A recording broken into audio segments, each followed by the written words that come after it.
PFL executive Dan Hardy doesn't believe Jake Paul will ever step into the cage. The problem child hasn't been seen in action since his high-profile meeting with Mike Tyson in the boxing ring last year. That bout saw the 28-year-old dominate the heavyweight legend 30 years his senior, outboxing him en route to a lopsided decision victory. Following the win, Jake Paul called for a longshot bout with Canelo Alvarez.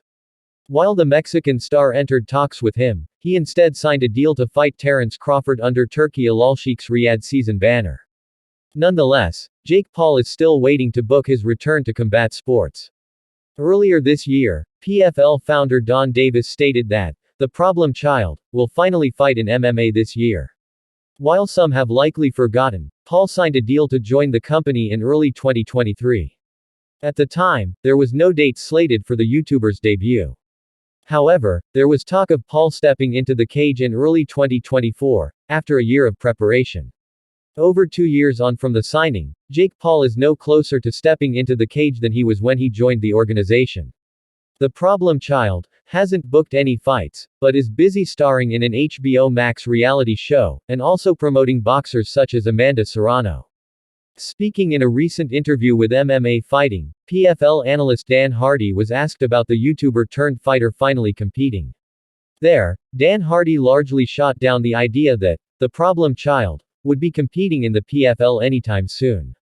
Given the YouTuber's recent call-out of Anthony Joshua, the outlaw doesn't see Jake Paul stepping into the cage. Yeah, I don't know. I'm not seeing him make any moves in that direction, certainly from my perspective. Dan Hardy stated when asked about Jake Paul's planned PFL debut. I mean, he just called out Anthony Joshua the other day, did he not? He's certainly making things interesting for the combat sports world, and he's definitely a disruptor. That's the main purpose that he's serving right now, and he's a benefit to the PFL in that regard as well. Do we ever see him in MMA? I don't think so. He continued, I think he's pretty set on boxing right now. I don't know, it's a lot of work for him to cross over into MMA.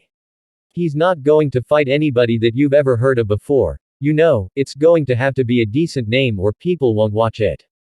Old guys in MMA could still handle business, I think, with Jake Paul.